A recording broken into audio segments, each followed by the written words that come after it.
자, 오늘 하나님 말씀은 열왕기상 19장 1절부터 8절까지 말씀입니다.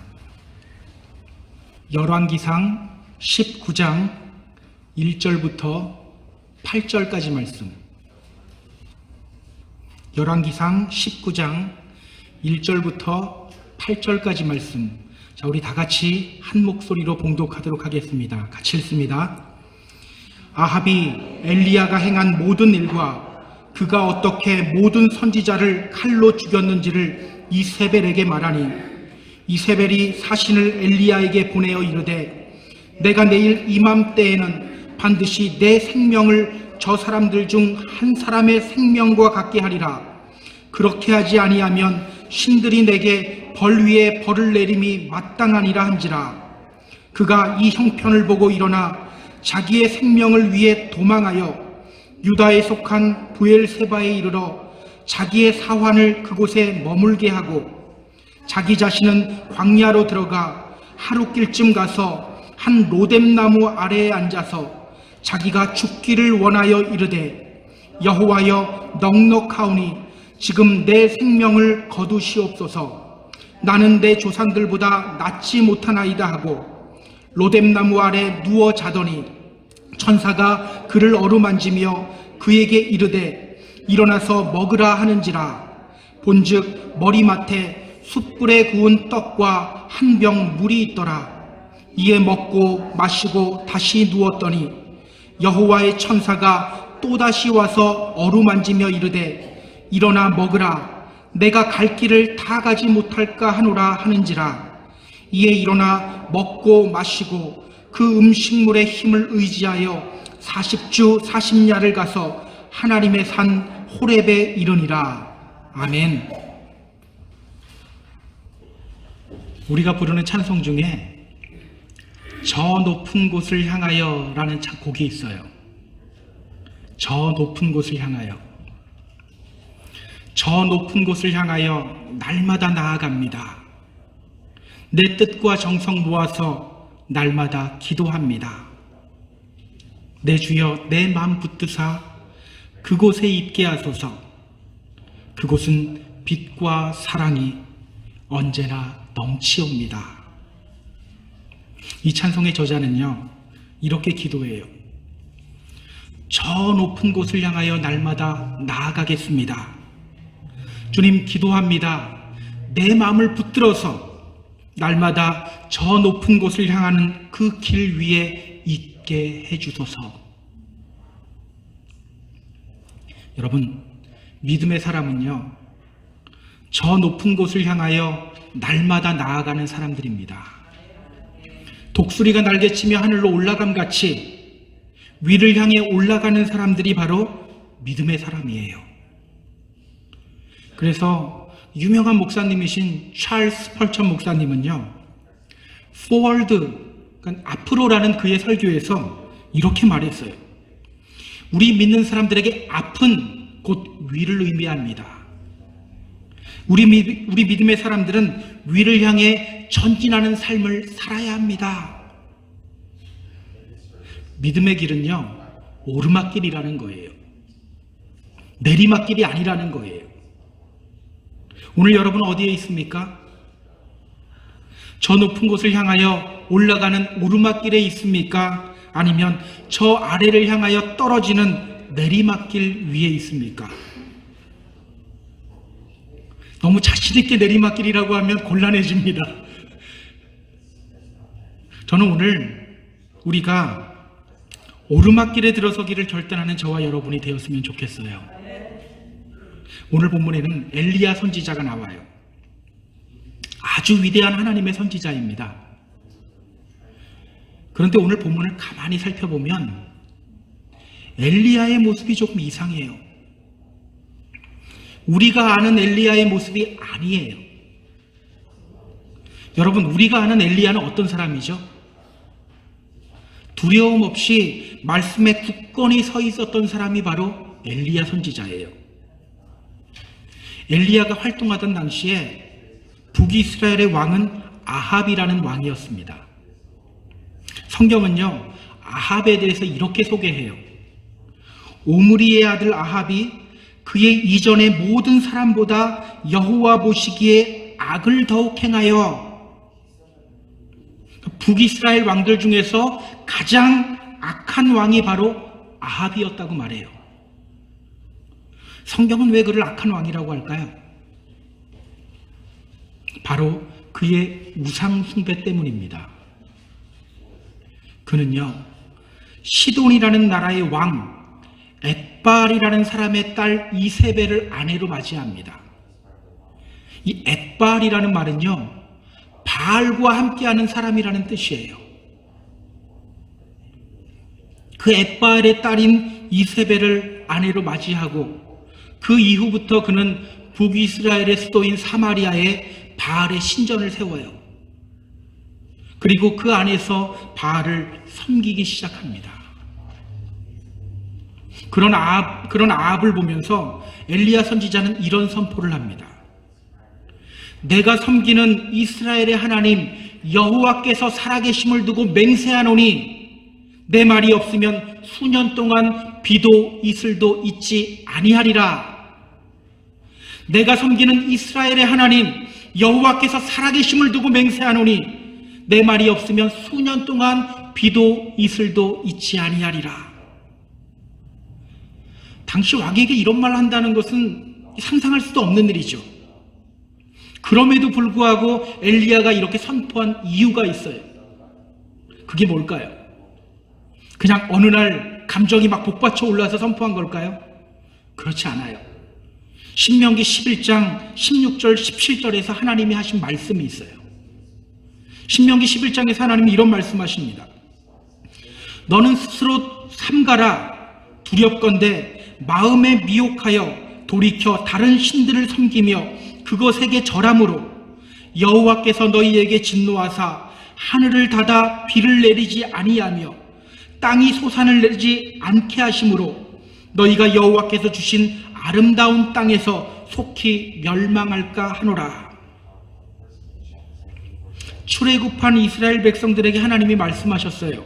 그것이 어떤 말씀입니까? 너희들이 우상 숭배를 하면 내가 하늘을 닫아서 비를 내리지 않게 할 것이다 라는 말씀이에요. 엘리야는요, 그 말씀 믿고 아합에게 선포했던 거예요. 당신 왕이면서 다른 우상들 섬기고 있지? 내가 섬기는 이스라엘의 하나님 여호와의 이름으로 내가 선포한다. 앞으로는 비도 이슬도 내리지 않을 것이다. 그리고 그의 선포대로 이스라엘은 3년 동안 비가 오지 않아요. 엘리야는요, 이렇게 말씀 위에 굳건히 서 있었던 사람이에요. 말씀대로 이루어지는 것을 경험했던 사람이에요. 그런데 이것뿐이 아니죠. 그는요, 큰 믿음의 승리를 또 경험했던 사람이기도 해요. 오늘 본문 바로 앞부분에 보면 우리가 잘 아는 갈멜산에서의 대결이 나와요. 제가 지난주에도 잠시 언급을 했었어요. 그렇게 3년 동안 가뭄이 계속될 때 엘리야가 아합에게 말합니다. 온 이스라엘과 이세벨의 상에서 먹는 바알의 선지자 450명과 아세라 선지자 400명을 갈멜산으로 모아서 내게 나오게 하시오. 여러분, 바알이 어떤 신입니까? 바알은요, 비를 내려주는 신이에요. 풍요의 신이에요. 그러니까 엘리야는 이렇게 말하고 있는 거예요. 지금 3년 동안 비가 오지 않았는데 누가 비를 내리게 하시는 분인지 한번 대결해 봅시다. 바알이 비를 내리게 하고 승리하는지 하나님이 비를 내리게 하고 승리하는지 우리 한번 갈멜산에서 대결해 봅시다. 결투 신청하는 거예요. 그리고 그 대결에서 엘리야는 승리를 경험해요. 먼저 온 이스라엘에 있는 바알 선지자들이 다 모여서 바알의 이름을 부르며 제단 주위를 막 뜁니다. 나중에는요, 바알의 마음을 움직이기 위해서 칼과 창으로 자신의 몸을 막 자해하기도 해요. 그런데 비가 오지 않아요. 그때 엘리야가 나서서 제단을 쌓고 기도하기 시작합니다.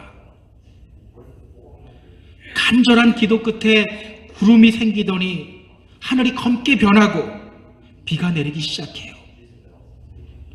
그 모습을 본 백성들은 외치기 시작합니다. 여호와가 하나님이시다. 바알이 아니라 여호와가 하나님이시다. 그 소리 듣고 엘리야는 그들에게 바알 선지자들 싹 다 잡으라고 해요. 그리고 기손 시내가에서 온 이스라엘에 있는 바알 선지자들을 다 없애버립니다. 이렇게 엘리야는요, 말씀에 굳건히 서 있었던 사람이었고 하나님으로 인해 큰 승리를 경험했던 사람이었어요. 그런데 여러분, 오늘 본문 4절을 한번 보세요.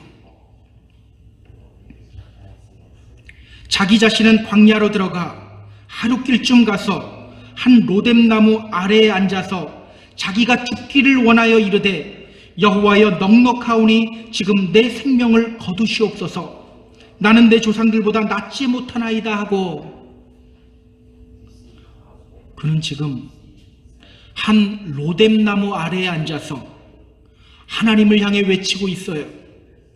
여호와여 넉넉하오니 지금 내 생명을 거두어 주세요. 여호와여 넉넉하오니 지금 내 생명을 거두어 주세요. 여러분, 이 장면을 한번 상상해 보세요. 지금 그가 앉아 있는 곳은 뜨거운 태양이 내리쬐는 광야 한가운데 있는 로뎀나무 아래예요. 로뎀나무는요, 빗자루 만드는 데 쓰이는 나무예요. 우리 한국식으로 생각하면 쌀이나무라고 생각하시면 돼요. 그러니까 잎이 무성하고 그늘을 잘 만드는 나무가 아니에요. 여러분, 건조한 지역에 가면요, 사실 나무 아래에만 들어가면 시원해요. 예전에 아프리카를 간 적이 있었는데 굉장히 더운데 나무 아래만 들어가면 시원하더라고요. 그런데 로뎀나무는 어떤 나무라고요? 쌀이나무 같이 잎이 무성하지 않은 나무예요. 그 아래 들어가면 그 나무가 그늘이 되어줄까요? 잘 안 되겠죠. 그늘을 잘 만들어주지 못하는 나무예요. 그 아래 있어봤자 태양을 잘 피하지 못해요. 그렇게 사막이 뜨거운 태양 아래에서 그가 그 태양을 맞으면서 하나님을 향해 외치고 있는 거예요. 여호와여 넉넉하오니 지금 내 생명을 거두어 주세요. 여기서 넉넉하다는 말은요, 하나님 이제 할 만큼 하지 않았습니까? 더 이상은 못하겠습니다. 바로 이런 뜻이에요. 지금 그는요, 사막의 뜨거운 태양 아래에 앉아서 로뎀나무 아래에 앉아있지만 태양을 직접 계속해서 맞으면서 이렇게 외치고 있는 거예요. 하나님, 이 선지자 일 도저히 못해 먹겠습니다. 이제 할 만큼 하지 않았습니까? 그러니 이제 제발 저를 죽여주세요. 우리로서는요, 정말 이해가 가지 않아요. 바로 이 전날 갈멜산에서 승리했는데 왜 이런 모습을 보이고 있을까? 그런데 여러분, 사실 우리에게도 이런 모습이 찾아올 때가 있어요. 말씀이 꿀송이처럼 달게 느껴지고 기도하는 시간이 너무 기쁘고 행복했었는데 어느 순간부터 그렇지가 않아요. 주님을 향한 뜨거운 열정으로 하나님과 믿음의 공동체를 위해 기쁨으로 헌신했는데 갑자기 모든 것이 귀찮고 하기 싫어지고 또 도망가고 싶을 때가 있어요. 모든 것에서 손을 놓고 백업 하고 싶을 때가 있어요. 여러분 기억하세요. 이런 신앙의 내리막길은 누구에게나 찾아옵니다. 위대한 선지자 엘리야에게도 찾아왔는데 우리에게 안 찾아온다면 그게 더 이상한 거겠죠? 큰 은혜를 경험한 사람이든 교회를 오래 다닌 사람이든 직분이 있는 사람이든 없는 사람이든 목사든 성도든 누구에게나 내리막길의 위협은 존재해요. 그런데 여러분, 우리가 여기서 또 기억해야 할 것이 있어요. 우리 하나님은요, 우리가 그 내리막길에 오래 머무는 것 좋아하지 않는다는 사실이에요. 우리 하나님은 우리가 그 내리막길에 오래 머무는 것 정말 좋아하지 않습니다. 히브리서 10장 38절은 이렇게 말해요. 나의 의인은 믿음으로 말미암아 살리라. 또한 뒤로 물러가면 내 마음이 기뻐하지 아니하노라. 우리가 믿음으로 말미암아 살고 앞으로 계속해서 나가는데 뒤로 물러나면 하나님이 기뻐하지 않는다는 거예요. 여러분, 그렇다면 우리가 해야 할 일이 뭡니까? 신앙의 내리막길로 접어들었을 때 빨리 방향을 전환해서 오르막길로 오르는 거예요. 그래서 다윗은요, 자신의 약함 중에서 이렇게 기도합니다.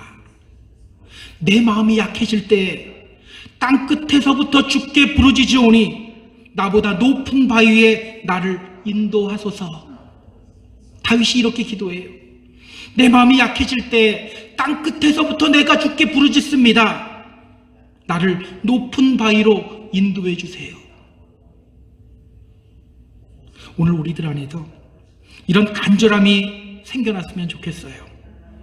이러한 간절함으로 저 높은 곳을 향하여 나아가는 믿음의 성도, 독수리같이 날개를 펴고 하늘로 솟아오르는 그런 믿음의 성도들이 되는 저와 여러분 모두 되기를 주님의 이름으로 부탁드립니다.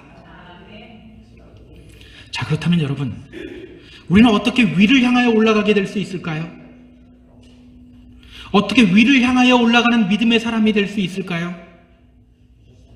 오늘 엘리야가 무너진 이유를 보면요, 우리는 그 해답을 찾을 수가 있어요.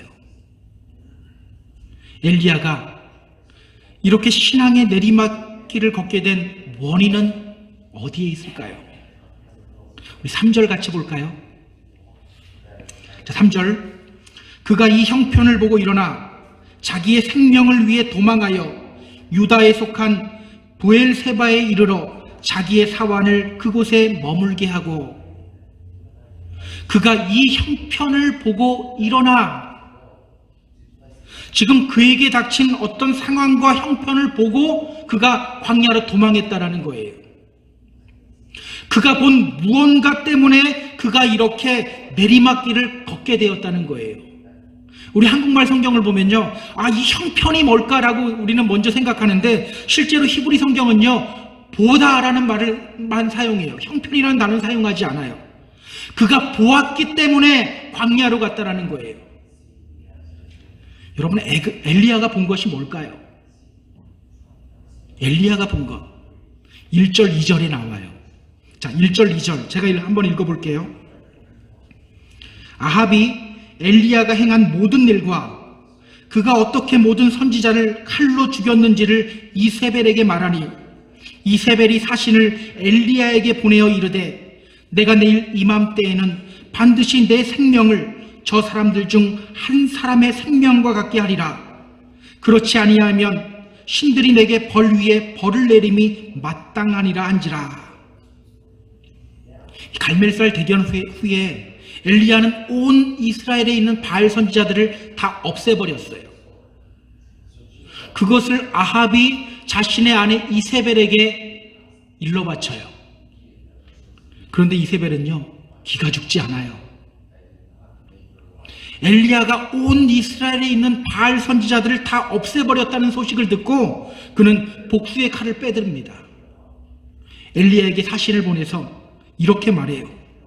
내가 내일 이맘때에는 반드시 너의 생명을 저 사람들 중 한 사람의 생명과 같게 하리라. 그렇게 하지 아니하면 신들이 내게 벌 위에 벌을 내림이 마땅하니라. 너가 온 이스라엘의 바알 선지자들을 죽였지. 24시간 안에 너도 죽게 될 거야. 그렇지 아니하면 신들이 내게 벌을 내릴 거야. 이세벨도 참 대단한 여자죠. 굉장히 대찬 여자예요. 그런데 여러분, 여기서 우리가 생각해 봐야 할 것이 있어요. 이 상황이 엘리야에게 그렇게 위협이 되는 상황인가요? 지금 이 상황이 이세벨이 24시간 안에, 하루 안에 내가 너를 죽일 거야 라고 선포하고 복수의 칼날을 빼든 이 상황이 지금 엘리야에게 그렇게 위협이 되고 힘들고 두려운 상황입니까? 지금 그는요, 계속해서 하나님의 보호하심을 경험해 오고 있어요. 그가 비가 오지 않을 것이라고 예언했을 때 하나님은 그를 그릿 시냇가로 보냅니다. 그리고 까마귀를 통해서 떡과 고기를 그에게 계속해서 공급해요. 그리고 시내가 말랐을 때 하나님은 그를 시돈 땅에 있는 사르밧이라는 곳으로 또 보내요. 그곳에서 한 과부를 통해서 그에게 먹을 것을 계속해서 공급하게 합니다. 이렇게 엘리야는요, 지금까지 하나님의 보호하심과 인도하심을 경험했어요. 아무리 여자가 한을 품으면 5, 6월에도 서리가 내린다고 하지만 전혀 걱정할 일이 아니에요. 왜? 이전에도 바알 선지자들을 대상으로 이미 승리를 거뒀잖아요. 아무리 이세벨이 내가 너를 죽이지 않으면 신들이 나를 벌할 거야 라고 했지만 그 신이 어떤 신인지 지금 알고 있잖아요. 전혀 걱정할 일이 아니에요. 그는 하나님의 선지자여 하나님이 지켜주시는 사람이기 때문이에요. 그런데 오늘 그가 보고 있는 것이 뭡니까? 그가 보고 있는 형편이 뭐예요? 자신을 죽이려고 하는 이세벨을 보고 있는 거예요. 지금까지 자신을 지키시고 인도해 오신 그 하나님을 보는 것이 아니라 자신을 죽이려고 하는 그 이세벨을 보고 있는 거예요. 까마귀를 통해서 공급하신 하나님, 사르밧 과부를 통해서 공급하신 그 하나님이 보이지 않고 자신을 죽이려고 하는 이세벨이 먼저 보이고 있는 거예요. 그러자 두려워지기 시작했고 그 두려움에 휩싸여 유대 광야로 도망간 거예요. 그리고 사막의 뜨거운 햇빛 아래에 앉아서 로뎀나무 아래 들어갔지만 태양은 그대로 그에게 쪄요. 그 자리에 앉아서 하나님을 향하여 죽여달라고 외치는 거예요. 예전에 아방을 향해서 여호와의 살아계심을 두고 맹세하노니 내 말이 없으면 비도 이슬도 내리지 아니할 것이다, 이렇게 외쳤던, 이렇게 선포했던 엘리야의 모습이 이젠 사라져버린 거예요. 그렇다면 여러분, 계속해서 오르막길을 걷던 엘리야가 이렇게 처참하게 바닥으로 떨어진 이유가 무엇입니까? 그의 눈이 다른 곳을 향해 있었기 때문이에요. 잘못된 곳을 바라보고 있었기 때문이에요. 여러분 기억하세요. 우리의 시선이 어디에 머무느냐에 따라서 우리의 믿음이 위를 향하기도 하고요, 또 아래를 향하기도 해요. 다시 한번 말씀드립니다. 우리의 시선, 우리의 눈이 어디를 바라보느냐에 따라서 우리의 믿음이 하늘로 올라갈 수 있고요, 땅으로 떨어질 수도 있다는 거예요. 민수기 13장에 보면 모세가 가나안 땅에 정탐꾼을 보내는 장면이 나와요. 모세는 이스라엘의 각 지파별로 한 명씩 12명을 뽑아서 가나안 땅을 정탐하게 합니다. 그리고 40일 동안 가나안 땅을 정탐한 그 정탐꾼들이 이스라엘 백성들 앞에서 보고를 해요. 분명 그들이 본 가나안 땅은 서로 다른 가나안 땅이 아니에요. 똑같은 가나안 땅이에요. 그런데 그들의 보고 내용은 달라요. 여호수아와 갈렙이 보고합니다. 우리가 곧 올라가서 그 땅을 취하자. 우리는 능히 이길 수 있다. 그런데 다른 10명의 정탐꾼들은 말합니다. 우리는 능히 올라가서 그 백성을 치지 못하리라. 그들은 우리보다 강하다. 여러분, 서로 다른 땅 본 거 아니잖아요. 똑같은 땅 봤잖아요. 근데 이렇게 달라요. 이 둘의 차이가 뭘까요? 여호수아와 갈렙은 그동안 자기들을 지켜주시고 인도해 주신, 그리고 또 가나안 땅을 주시겠다고 약속하신 그 하나님을 바라보고 있는 거예요. 그렇기 때문에 우리는 할 수 있다라고 합니다. 그러나 나머지 10명이 바라보고 있던 것은 무엇입니까? 그곳에 있는 사람들의 강함이에요. 덩치가 크다. 그곳에 있는 성읍들의 견고함이에요. 그러다 보니 끝내는 자신을 향하여 메뚜기라고 해요. 우리는 스스로 보기에도 메뚜기 같으니 그들이 보기에도 그와 같을 것이다. 홍해를 가르고 구름 기둥과 불 기둥으로 지켜주신 그 하나님이 보이지 않는 거예요. 여러분, 이렇게 무엇을 바라보느냐에 따라서 우리의 삶의 질이 달라져요. 무엇을 바라보느냐에 따라서 우리가 향하는 방향이 달라져요. 우리의 눈이 어디를 향하느냐에 따라서 우리의 믿음이 오르막길을 향하기도 하고요, 또 내리막길을 향하기도 하는 거예요. 그래서 여러분, 우리 믿음의 성도들은요, 하나님을 먼저 바라보는 사람들이에요. 상황이나 환경이나 사람을 먼저 바라보는 사람들이 아니에요. 하나님을 먼저 바라보는 사람들이에요. 환경에 민감한 사람들이 아니에요. 우리 안에서 말씀하시는 하나님의 음성에 민감한 사람들이에요. 그 사람이 바로 믿음의 사람이에요. 지금 여러분의 눈은 어디를 향하여 있습니까? 무엇을 보고 계세요? 나를 힘들게 하는 그 상황 바라보고 있습니까?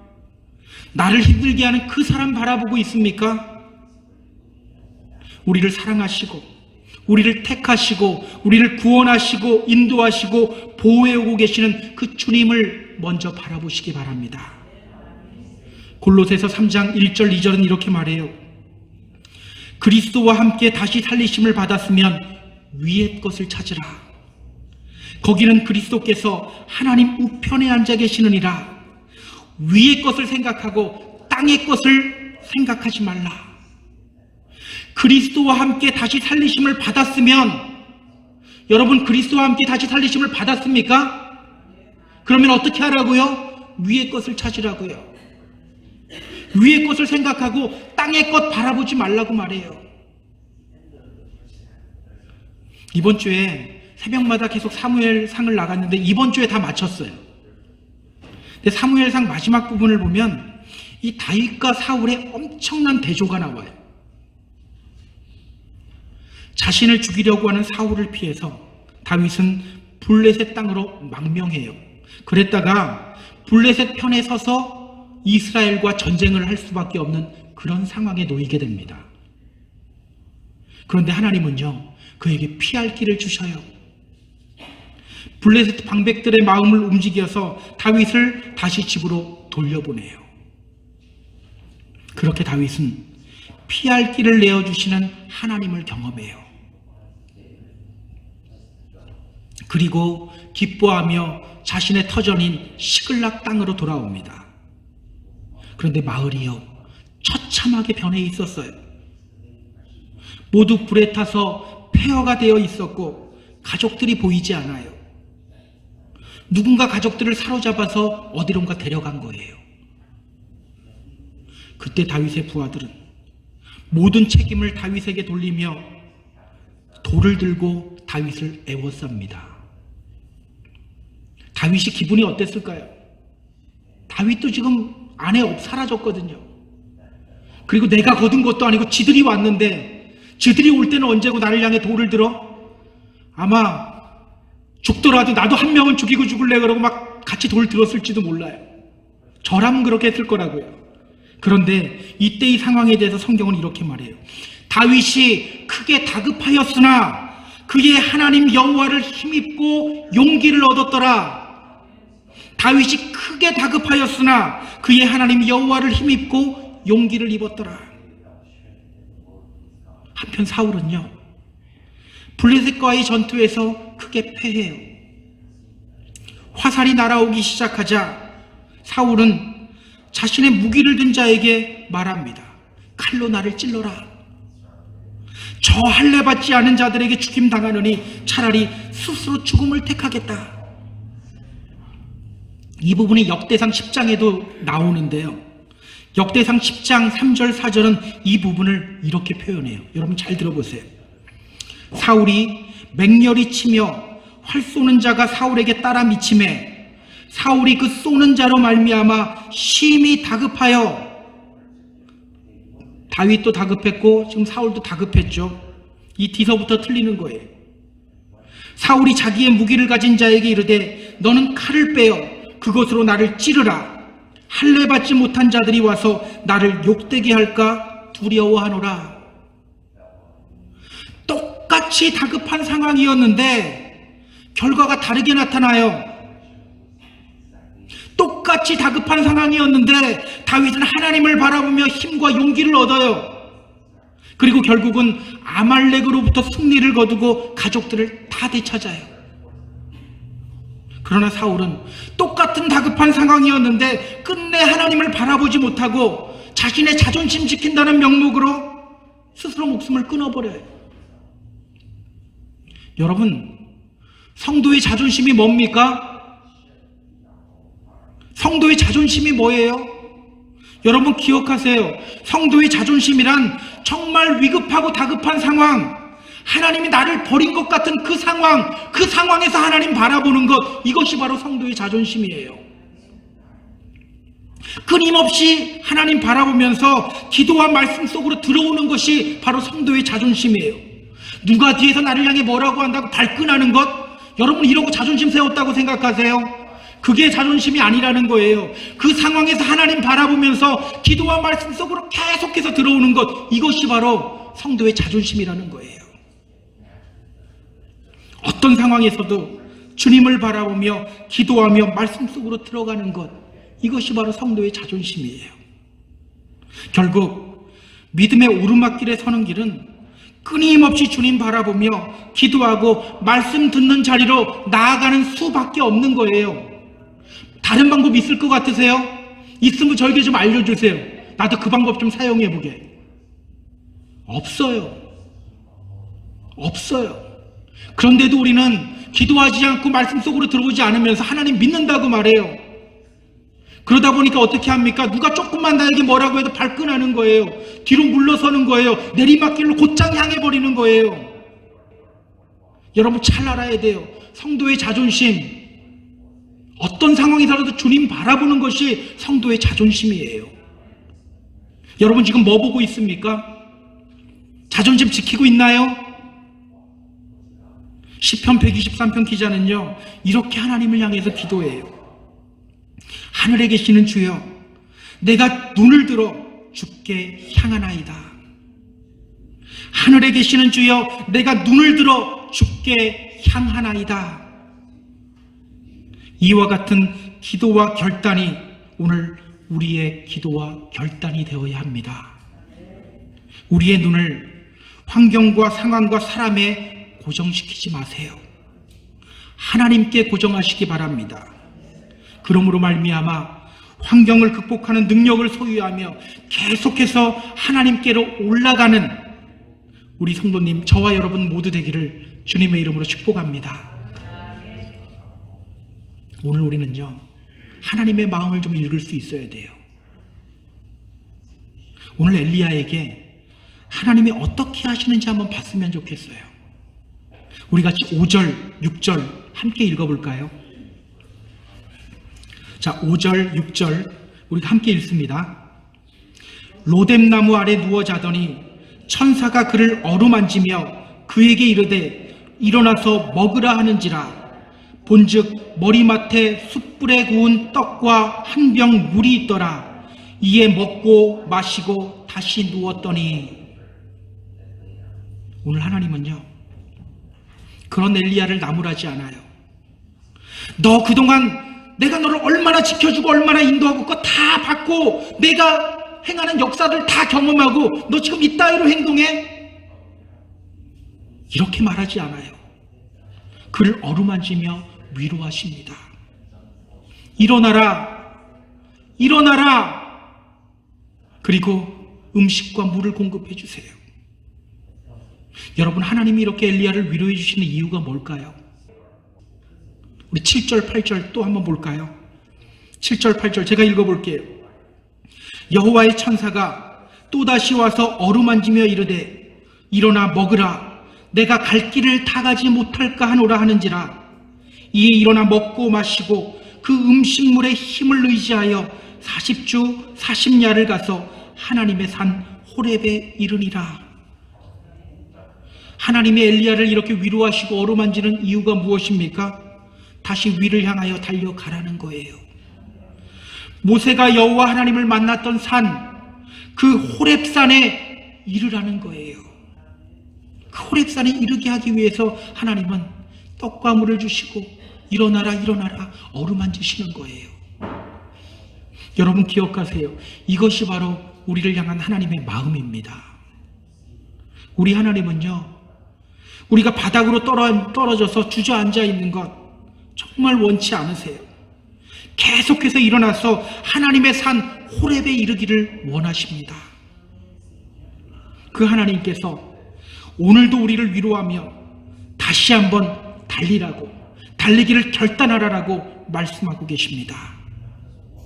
오늘 우리가 이러한 하나님의 마음을 깨닫고 이러한 하나님의 음성을 들었으면 좋겠어요.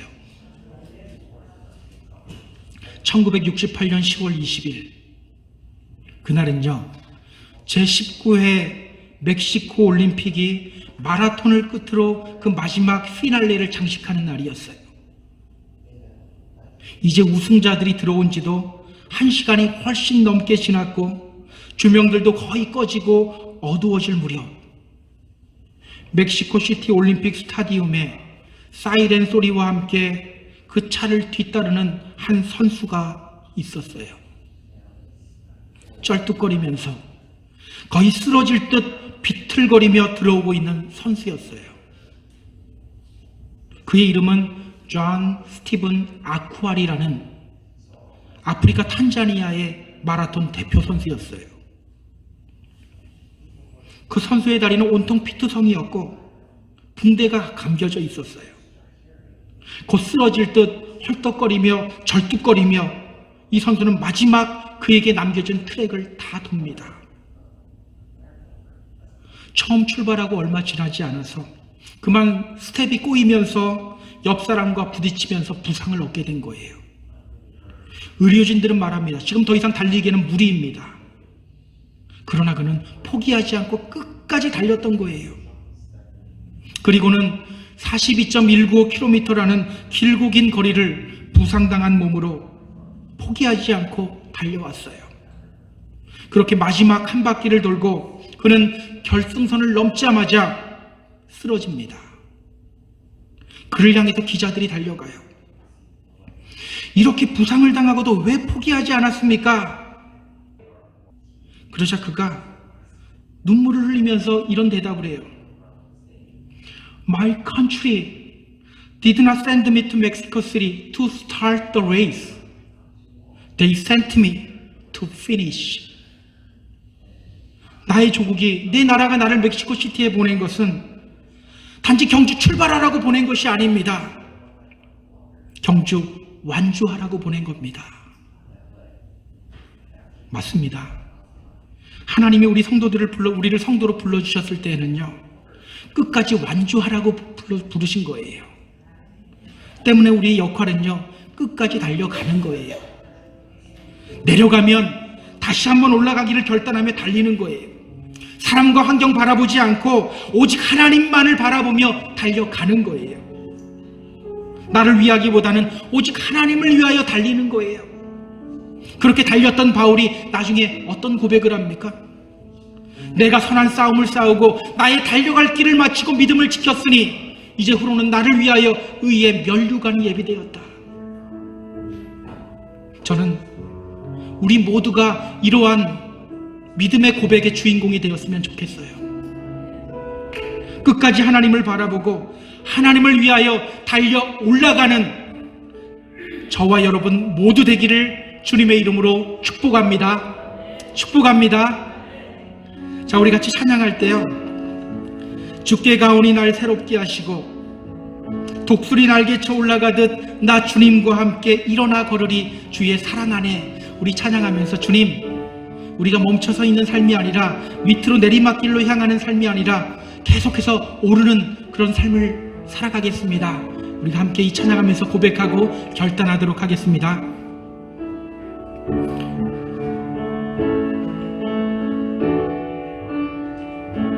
주께 가오니, 주께 가오니 날 새롭게 하시고 주의 은혜를 부어주소서.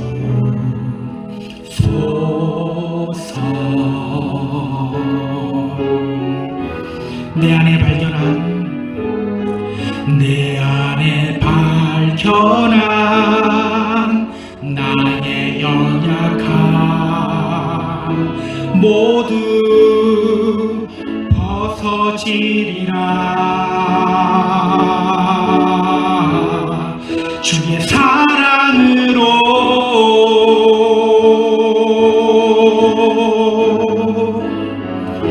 주 사랑 나를 붙드시고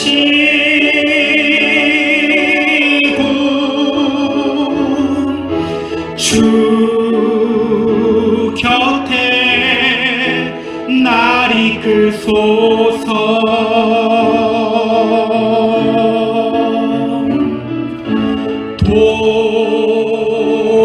독수리 날개쳐 올라가듯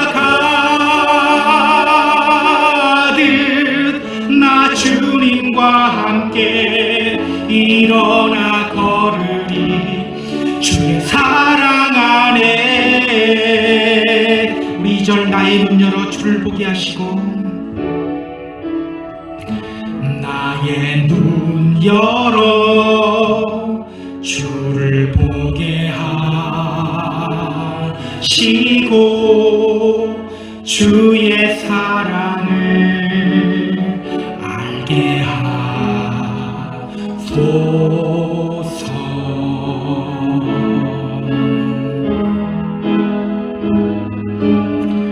매일 나의 삶에 주 뜻 이루어지도록 새롭게 하소서. 주의 사랑으로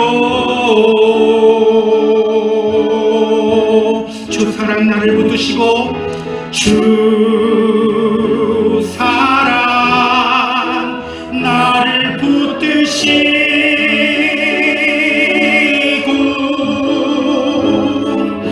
주 곁에 날 이끌소서.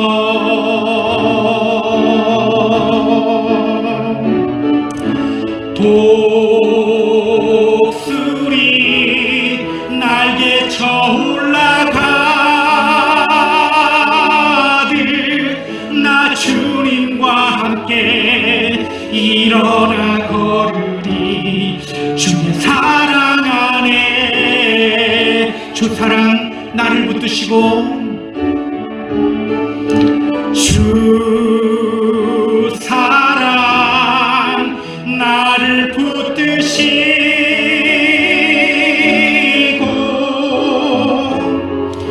주 곁에 날 이끌소서.